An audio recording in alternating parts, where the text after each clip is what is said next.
नमस्कार। आकाशवाणी चंडीगढ़ से प्रादेशिक समाचारों के साथ मैं आशुतोष। पहले इस बुलेटिन के मुख्य समाचार।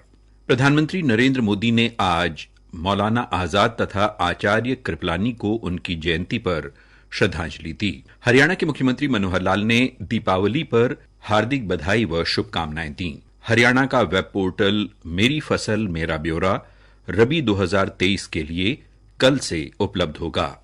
हरियाणा के मुख्यमंत्री मनोहर लाल ने रोहतक में बनाए गए संत नामदेव जी द्विमार्गीय रेलवे ऊपरगामी पुल का उद्घाटन किया। और हरियाणा में कृषि वानिकी नामक अनूठी योजना शुरू की गई है, जिसे अपनाने वाले किसानों को 2000 रुपए प्रति एकड़ प्रोत्साहन राशि दी जाएगी। अब समाचार विस्तार से। प्रधानमंत्री नरेंद्र मोदी ने देश के पहले शिक्षा मंत्री मौलाना आजाद को आज उनकी जयंती पर याद किया। सोशल मीडिया पर एक पोस्ट में उन्होंने कहा कि प्रखर विद्वान और भारत के स्वतंत्रता संग्राम के सशक्त स्तंभ मौलाना आजाद की शिक्षा के लिए प्रतिबद्धता प्रशंसनीय थी। श्री मोदी ने कहा कि आधुनिक भारत की दिशा तय करने के मौलाना आजाद के प्रयास अब भी लोगों के लिए प्रेरणा स्रोत हैं। प्रधानमंत्री नरेंद्र मोदी ने दिग्गज समाजवादी नेता आचार्य JB कृपलानी की जयंती पर उन्हें श्रद्धांजलि दी है। सोशल मीडिया पर एक पोस्ट में उन्होंने कहा कि JB कृपलानी को ब्रिटिश राज के खिलाफ भारत के स्वतंत्रता संग्राम के एक प्रखर नेता के रूप में स्मरण किया जाता है। श्री मोदी ने कहा कि श्री कृपलानी ने लोकतंत्र की मजबूती और सामाजिक समानता के लिए अथक प्रयास किए और राष्ट्र के ताने बाने पर अपनी अमिट छाप छोड़ी। प्रधानमंत्री ने कहा कि श्री कृपलानी का जीवन और कार्य हमेशा स्वतंत्रता और न्याय के मूल्यों की रक्षा को समर्पित थे। हरियाणा के मुख्यमंत्री मनोहर लाल ने दीपावली के पावन अवसर पर प्रदेश व देशवासियों को हार्दिक बधाई व शुभकामनाएं दी और कामना की कि दीपों का ये पर्व सभी के लिए सुख समृद्धि एवं संपन्नता लेकर आए। दीपावली की पूर्व संध्या पर चंडीगढ़ से आज जारी एक संदेश में मुख्यमंत्री ने कहा कि ये प्रकाश पर्व खुशी और समृद्धि, बुराई पर अच्छाई की जीत तथा अंधकार से प्रकाश की ओर जाने का प्रतीक है। उन्होंने लोगों से प्रदूषण मुक्त तरीके से त्योहार मनाने का आग्रह किया। मुख्यमंत्री ने कहा कि इस वर्ष दीपावली का विशेष महत्व है, क्योंकि अयोध्या में भगवान श्री राम का भव्य मंदिर तैयार हो रहा है। प्रधानमंत्री नरेंद्र मोदी 22 जनवरी 2024 को राम मंदिर का उद्घाटन करेंगे। ये हर भारतीय के लिए गर्व का क्षण होगा। मुख्यमंत्री ने गोवर्धन पूजा, विश्वकर्मा पूजा और भाई दूज की भी शुभकामनाएं दी। उन्होंने भगवान विश्वकर्मा पूजन की बधाई एवं शुभकामनाएं देते हुए कहा कि भगवान विश्वकर्मा देवताओं के वास्तुकार माने गए हैं। इन्हें यांत्रिक विज्ञान तथा वास्तुकला का जनक कहा जाता है। वहीं हरियाणा के मुख्यमंत्री ने अपने चंडीगढ़ स्थित आवास में कार्यरत कर्मचारियों और सुरक्षा कर्मियों के साथ दीपावली का त्यौहार मनाया। उधर एक आज संदेश में हरियाणा के उप मुख्यमंत्री दुष्यंत चौटाला ने दीपावली के अवसर पर प्रदेशवासियों को हार्दिक बधाई व शुभकामनाएं दी और कहा कि दीपों का ये पर्व सभी के लिए सुख समृद्धि एवं संपन्नता लेकर आए। हरियाणा के मुख्यमंत्री मनोहर लाल ने आज वीडियो कॉन्फ्रेंसिंग के माध्यम से संत नामदेव जी द्विमार्गीय रेलवे ऊपरगामी पुल समपार संख्या 60 कच्चा बेरी रोड का उद्घाटन किया। 47 करोड़ रुपए से अधिक की धन राशि से नवनिर्मित ये द्विमार्गीय रेलवे ऊपरगामी पुल की लंबाई 1150 मीटर तथा चौड़ाई 7 मीटर है। मनोहर लाल ने कहा कि वर्तमान सरकार के कार्यकाल के दौरान प्रदेश में 62 रेलवे ऊपरगामी पुलों के निर्माण पर 1151 करोड़ रुपए खर्च किए गए हैं। 50 ROB पर कार्य जारी है। प्रदेश में सड़कों का जाल बिछाया गया। 20 नए राष्ट्रीय राजमार्ग घोषित किए गए हैं। 8 राष्ट्रीय राजमार्गों का कार्य पूर्ण किया गया है तथा 12 राष्ट्रीय राजमार्गों पर कार्य जारी है। रैपिड रेल प्रोजेक्ट पर 70,000 करोड़ रुपए की राशि से दिल्ली से पानीपत मार्ग पर प्रथम चरण में सुविधा मिलेगी। रोहतक में इस समारोह के दौरान सांसद डॉ अरविंद शर्मा तथा पूर्व मंत्री मनीष ग्रोवर उपस्थित थे। हरियाणा का वेब पोर्टल मेरी फसल मेरा ब्यौरा रबी 2023 के लिए कल से उपलब्ध होगा।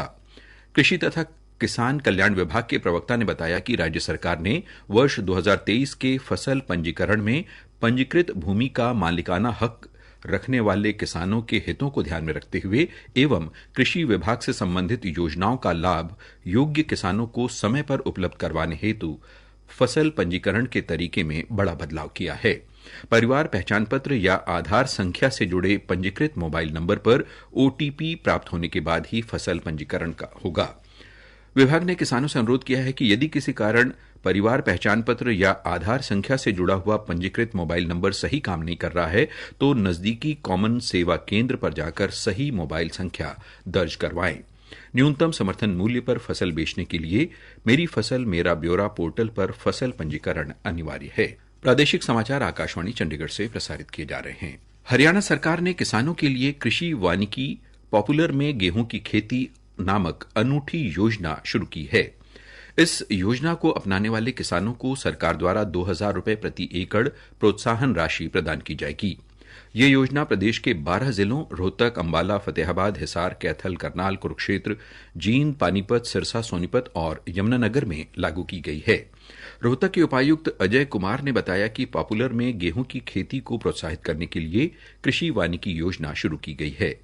जिला के इच्छुक किसान इस योजना का लाभ लेने के लिए आगामी 15 दिसंबर 2023 तक विभागीय वेबसाइट पर पंजीकरण करवाकर आवेदन कर सकते हैं। आकाशवाणी चंडीगढ़ के समाचार सेवा प्रभाग द्वारा मेरी माटी मेरा देश अभियान के तहत शुरू की गई प्रश्नोत्तरी प्रतियोगिता का आज का प्रश्न है, किस स्वतंत्रता सेनानी को आचार्य भी कहा जाता था? अपने उत्तर newsairchd@gmail.com पर तुरंत मेल करें। कल पूछे गए प्रश्न का उत्तर है, स्वतंत्र भारत के पहले शिक्षा मंत्री मौलाना अबुल कलाम आजाद का पूरा नाम अबुल कलाम गुलाम मोहिउद्दीन अहमद था। सही उत्तर देने वाले हमारे विजेता हैं पंजाब के भटिंडा से अशोक ग्रोवर। हरियाणा के कृषि मंत्री जयप्रकाश दलाल ने कहा है कि पराली जलाने के मामले में हरियाणा राज्य सरकार ने अब की बार विशेष प्रबंध किए हैं, जिसके चलते पंजाब के मुकाबले हरियाणा में सिर्फ 7% आगजनी की घटनाएं हुई हैं। कृषि मंत्री ने बताया कि हरियाणा की मंडियों में 90% धान पहुंच चुकी है। इससे जाहिर होता है कि प्रदेश में पराली जलाने की घटनाओं में बड़े स्तर में कमी आई है।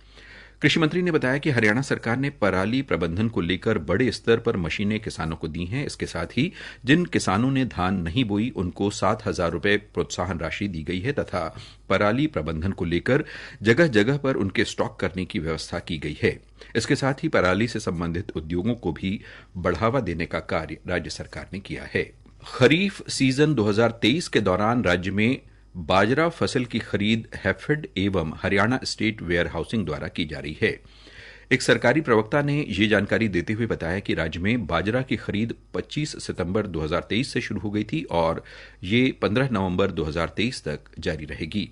जिस भी किसान की बाजरा फसल की खरीद नहीं हुई है वो 15 नवंबर तक अपनी फसल संबंधित मंडी में बेच सकते हैं। दक्षिण हरियाणा बिजली वितरण निगम के प्रवक्ता ने बताया है कि दक्षिण हरियाणा बिजली वितरण निगम द्वारा हिसार जोन के तहत आने वाले जिला हिसार, भिवानी, सिरसा, जींद, चरखी दादरी और फतेहाबाद के बिजली उपभोक्ताओं की शिकायतों की सुनवाई 14 नवंबर को प्रातः 11 बजे से दोपहर 1 बजे तक मुख्य अभियंता परिचालन दक्षिण हरियाणा बिजली वितरण निगम विद्युत नगर हिसार के कार्यालय में की जाएगी।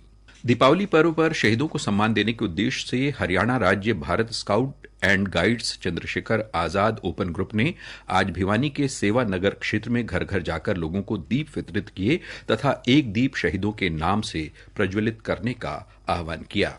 अंत में इस बुलेटिन के मुख्य समाचार एक बार फिर। प्रधानमंत्री नरेंद्र मोदी ने आज मौलाना आजाद तथा आचार्य कृपलानी को उनकी जयंती पर श्रद्धांजलि दी। हरियाणा के मुख्यमंत्री मनोहर लाल ने दीपावली पर हार्दिक बधाई व शुभकामनाएं दी। हरियाणा का वेब पोर्टल मेरी फसल मेरा ब्यौरा रबी 2023 के लिए कल से उपलब्ध होगा।